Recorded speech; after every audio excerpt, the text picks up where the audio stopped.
हरे कृष्णा, राधे राधे, जय श्रीमन नारायण। कैसे हैं आप लोग? आशा करती हूँ कि आप सभी स्वस्थ हो, अच्छे हो। श्री नारायण की असीम कृपा आप सभी पर बनी रहे। इसी के साथ आज हम सुनेंगे आमलकी एकादशी व्रत की कथा। जैसा कि आप लोग जानते हैं कि 20 मार्च को आमलकी एकादशी है और यह एकादशी इसलिए मनाई जाती है कि उस दिन आंवले का वृक्ष भगवान विष्णु के मुख से उत्पन्न हुआ था। उसी दिन से यह आंवली एकादशी मनाई जाती है और कहते हैं कि आंवली एकादशी के दिन ब्रह्मा विष्णु महेश सभी जो हैं वो आंवले के वृक्ष के नीचे पाए जाते हैं। इसीलिए आंवली एकादशी के दिन आंवले के वृक्ष की पूजा बहुत ही महत्वपूर्ण बताई गई है। उस दिन आप आंवले के वृक्ष की पूजा या दर्शन करने से भी गौदान इतना पुण्य प्राप्त होता है। इसीलिए आंवले एकादशी के दिन आंवले के वृक्ष की पूजा करें, वहाँ घी का दिया लगाएं और 28 बार, 11 बार, 5 बार या फिर 108 बार आंवले की वृक्ष की परिक्रमा अवश्य करें। आइए अब हम जानते हैं आंवली एकादशी व्रत की कथा क्या है। बहुत समय पहले की बात है, वैदिक नाम का एक नगर था। उस नगर में चारों वर्ण के लोग रहते थे, जैसे कि ब्राह्मण, क्षत्रिय, वैश्य और शूद्र। वहाँ रहने वाले सभी नगरवासी भगवान विष्णु के अनन्य भक्त थे और वहाँ कोई भी नास्तिक नहीं था। उसके राजा का नाम चैत्यरथ था। चैत्यरथ विद्वान थे और वह बहुत ही धार्मिक प्रवृत्ति के थे। उनके नगर में कोई भी व्यक्ति दरिद्र नहीं था। नगर में रहने वाले हर व्यक्ति एकादशी का व्रत रखता था तथा भगवान विष्णु का पूजा करता था। एक बार फागुन के महीने में आंवली एकादशी आई। सभी नगरवासी और राजा ने यह व्रत किया और मंदिर जाकर आंवले की पूजा की और वहीं पर रात्रि जागरण किया। तभी रात के समय वहाँ पर बहेलिया आया और बहेलिया घोर पापी था, लेकिन उसे भूख और प्यास लगी थी। इसीलिए मंदिर के एक कोने में बैठकर जागरण को देखने लगा और विष्णु भगवान एकादशी महात्म्य की कथा सुनने लगा। इसी तरह पूरी रात बीत गई।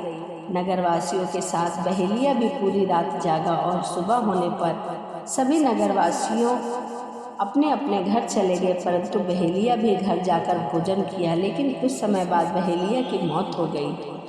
उसने आंवली एकादशी की व्रत की कथा और जागरण किया था, इसीलिए वह राजा विदुरथ के घर जन्म लिया। राजा ने उसका नाम वसुरथ रखा। बड़ा होकर वह नगर का राजा बना। एक दिन वह शिकार पर निकला, लेकिन बीच में ही मार्ग भूल गया। रास्ता भूल जाने के कारण वह एक पेड़ के नीचे सो गया। थोड़ी देर बाद वहीं मलेच्छ आ गए और राजा को अकेला देखकर उसे मारने की योजना बनाने लगे। उन्होंने कहा कि इसी राजा के कारण उन्हें देश से निकाला गया है, इसीलिए इसे हमें मार देना चाहिए। इस बात से अनजान राजा सोता रहा। मलेच्छों ने राजा पर हथियार फेंकना शुरू कर दिया, लेकिन उनके शस्त्र राजा पर फूल बनकर बरसने लगे। कुछ देर बाद जब मलेच्छ जमीन पर मृत पड़े थे, वहीं पर राजा की नींद खुली तो उन्होंने देखा कि कुछ लोग जमीन पर मृत पड़े हैं। राजा को कुछ भी समझ नहीं आया कि उसे किसने मारा और वह कैसे मृत पड़ा है, लेकिन किसी ने भी उन्हीं की मौत की नींद सुला दी, यह तो निश्चय है। यह देखकर राजा ने कहा कि जंगल में ऐसा कौन है जिसने उसकी जान बचाई है। तभी आकाश से आकाशवाणी हुई कि हे राजन, भगवान विष्णु ने तुम्हारी जान बचाई है और किसी ने नहीं बचाई। पिछले जन्म में आंवली एकादशी व्रत की कथा तुमने सुना था और रात्रि में जागरण किया था, उसी का फल है यह, जो आज तुम शत्रुओं से घिरे होने के बावजूद जीवित हो। राजा अपने नगर को लौट गए और सुखी पूर्वक राज करने लगे और सभी कार्य को वह धर्म के लिए करते थे। तो यह आंवली एकादशी की व्रत की कथा थी। तो आप भी 20 मार्च को आंवली एकादशी है, आप भी आंवली एकादशी का व्रत जरूर रखें। कहते हैं कि सभी पापों से हमें मुक्ति मिलती है।